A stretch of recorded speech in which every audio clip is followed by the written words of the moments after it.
ayun na nga po mga kabaraba, I'm back, we're back. So, pagpasensya nyo na almost 3 weeks akong walang upload. Gawa nga po na sinasabi ko sa inyo, kailangan ko rin magpagaling at syempre hindi ako pwede magpuwersa-puwersa ng aking lalamunan. Baka maulit na naman yung tonsil ko mga kabaraba.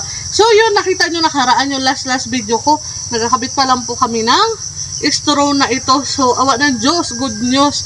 First harvest na po namin ngayon ng pipino. Nakikita nyo naman mga kabaraba, nauna na po ito yung 2 linya na ito. So, yun nahuli ng mga 3 days kasi tinanim ni kabarabang Kuya Manny. Kaya medyo nahuli siya ng bunga. Pero days lang din po mga kabaraba, nag-amat-amat na rin po bunga. Pero wala pa po tayong ma-harvest. Pero for today's video po, makaka-harvest na tayo. Yun yung surprise ako sa inyo na sabi ko bago ako mag-upload uli, pag ito ay namumunga at harvestin na para makita nyo rin katulad nga ng sinabi ko sa inyo, i-update ko rin kayo kung ano na yung sitwasyon ng aming munting gulayan. So mga kabaraba, pagpasensya nyo na po, hindi po talaga ako naka-upload ng lingguhan. Gawa nga ng yung pinukusan din po namin ito yung gulayan, pinukusan ko na makasamahan ko. So yung kumukuha nga po pala ng camera ngayon ng video ay si Bayot ng Senior. So thank you rin po pala kay kabarabang Kuya Manny. Siya po yung nag-prosige din dito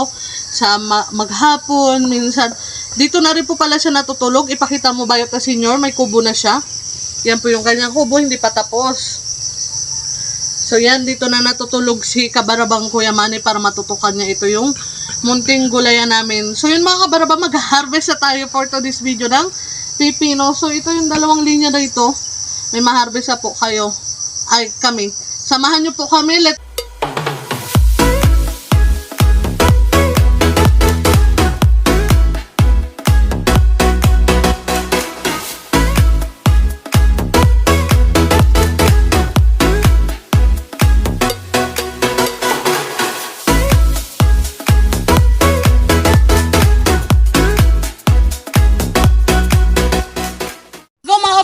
Nakalikod ako kasi doon tayo mag-uumpisa para hindi mabigat ito yung basket at si Bayot na Senior yung may hawak ng camera.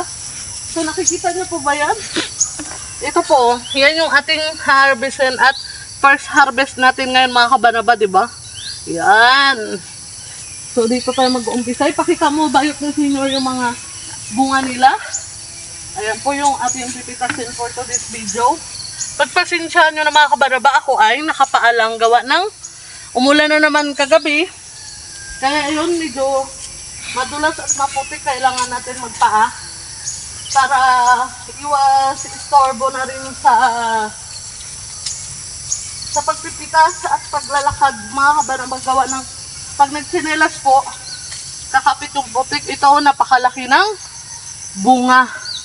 So yan, harvestin na natin yan.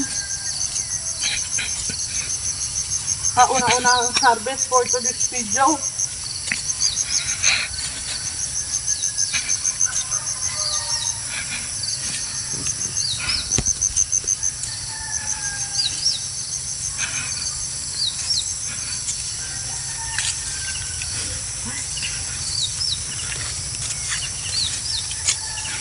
paraan nga po pala ng pag-harvest, may itlog ng uod na kasi sinisikap po namin ito mga kabaraba hanggat maaari. Hindi namin sila sinasanay sa spray para sa inyong kaalaman. Mas maganda rin kasi na katulad yan, pambenta na ito, hindi maganda yung laging nag-spray. Siyempre kawawa rin po yung bibili ng ating mga gulay kung sagana sila sa spray. Kaya hanggat maaari na wala pa gaanong peste, hindi kami mag-i-spray dito para sa mga mamimili na rin po. Kaya hindi kami gaanong mag-i-spray. Gawa ng kawawa naman sila, 'di ba? Kasi sagana na sa spray, syempre kahit sabihin mong hugasan yung gulay, na-sprayhan ng mga chemical. Kaya hangga't maaari hindi kami mag-spray dito mga kabaraba. So yun, mag-i-start na po kami pitas. So istipot lang po kayo diyan mga kabaraba. Tayo ay magpipitas na. Girham ako ng picture. Ayan, may isa na po tayong napitas. Tapos ay, kunin na. Ito mga kabaraba, katulad nito, kukunin ko na gawa ng kinainan na ng mga natin, best friend. Na ano kasi sa spray at saka laging umulan, kaya yun, dumami yung ating mga best friend dito. Nauna na sila harvest. Bayot na senior, pag hindi ko napansin, sabihin mo sa akin kung saan. Baka may malampasan tayo, kaya kailangan sabay-sabay itong malalaki kasi para hindi sila makulipitas. So yun. Ito mga kabanaba, oh. Hindi na namin gaanong palakihin, gawa ng para masarap din yung kain ng mga bibili nito. Yung buto niya ay mura pa, hindi pa gaanong gulang, matanda. So yun, pitas-pitas na tayo mga kabanaba.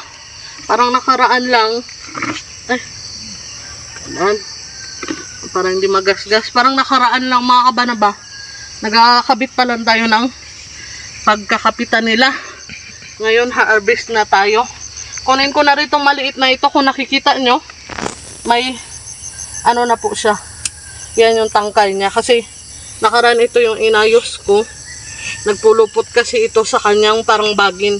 Kaya yan, kaysa naman mahulog, sayang. Science. Kaya mga kabanaba, nakikita nyo po ba yan? Katulad ng promise ko sa inyo, kasama kayo sa aming munting gulayan. At syempre, shoutout na rin sa bibili nito, ang aking tita. Siya po ang magabuhay na mano nito. Ay, thank you Lord po talaga kasi, di ba kahit pa paano may harvest na tayo, ilang buwan lang, nagkaroon na ng maha-harvest. Kasi ang pipino po ay 45 days lang pwede nyo nang harvestan katulad nito. 45 days lang po talaga mula nung itinanim.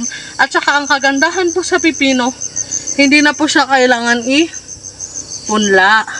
So rekta na po yan tinanim dito. At yung nagtanim po pala nito ay si Kabanabang Kuya Manny ba? Si Kabanabang Kuya Manny. Pero yung area po na yun mga kabanaba, kung nakikita nyo, yung may brown na lupa. Kakatapos ko lang magtanim doon kahapon. So tinaniman ko na po yan ang kasunod nito mga kabanaba. So yan. Ito ang good size. Pero sobrang bata pa po nito mga kabanaba. Kailangan lang natin siyang i-harvest para sabay-sabay sila. Ito malalaki yung dito banda mga kabanaba. Thank you Lord talaga kasi may harvest na tayo at first harvest ito ng ating pipino. So ito siguro hindi mo na, no? Ito, pwede na kaya ito? O ito? Sure ka?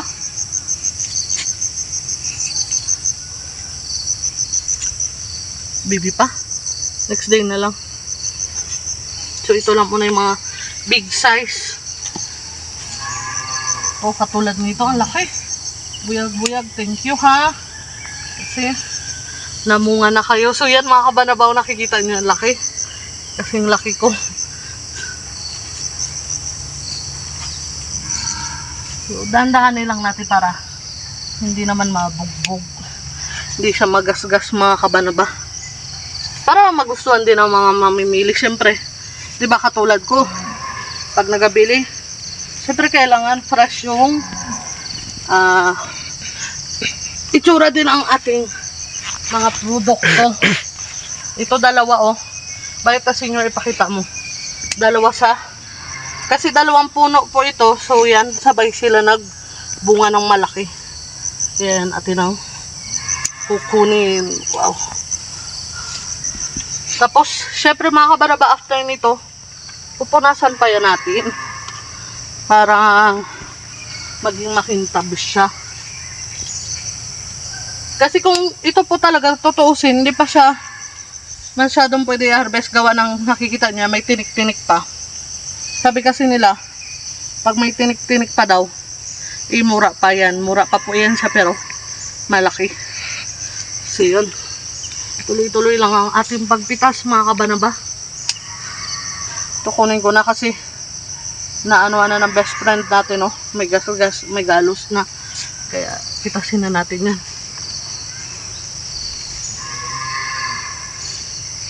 Bigat na, ha? Siguro may mga 5 kilos or 4 kilos na tumakaba na ba. Ngayon, amat-amat lang tayo para makita natin yung mga pwede na i-harvest. So yan, big shout out nga pala kay Kabanabang Kuya Manny. Nandun siya sa kabila, cultivate. Taran! O, diba? Tukunin na siguro natin, no? Ito yung sa taas.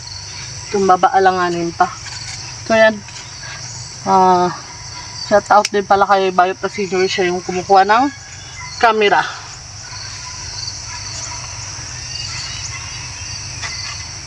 Push mo muna. Sige. Ito. Di ba? So yun mga kabanaba. Malapit na tayo sa dulo. Oh, dito malalaki. Yan dito, oktsura makbanda. Nagapitas.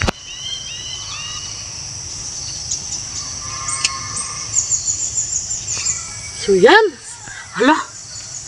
Nangalahati na yung basket natin mga kabanaba. Ipakita mo ba ito, senyor? Yan na po. Hindi pa tayo tapos. Yan, nakikita nyo po ba yung fresh pepino? Bili-bili na po kayo. Hi, thank you Lord. Parang hindi lang 5 kilo ito. Huwag po kayo mag-alala mga kabanaba. Before ko to i-upload, titimbangin namin. Tapos, i-ano ko na rin ko ilan yung napitas natin for today's video. Kunin ko na ito.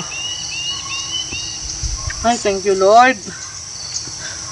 Grabe, parang mapupuno pa natin yung basket sa first harvest. Tsaka, ito lang po yan yung 2 linya. Kung nakikita nyo. Hindi pa po yan yung 2 linya. Wala pa pong ma-harvest. Pero halos mapuno na ito yung basket. Bigat na siya.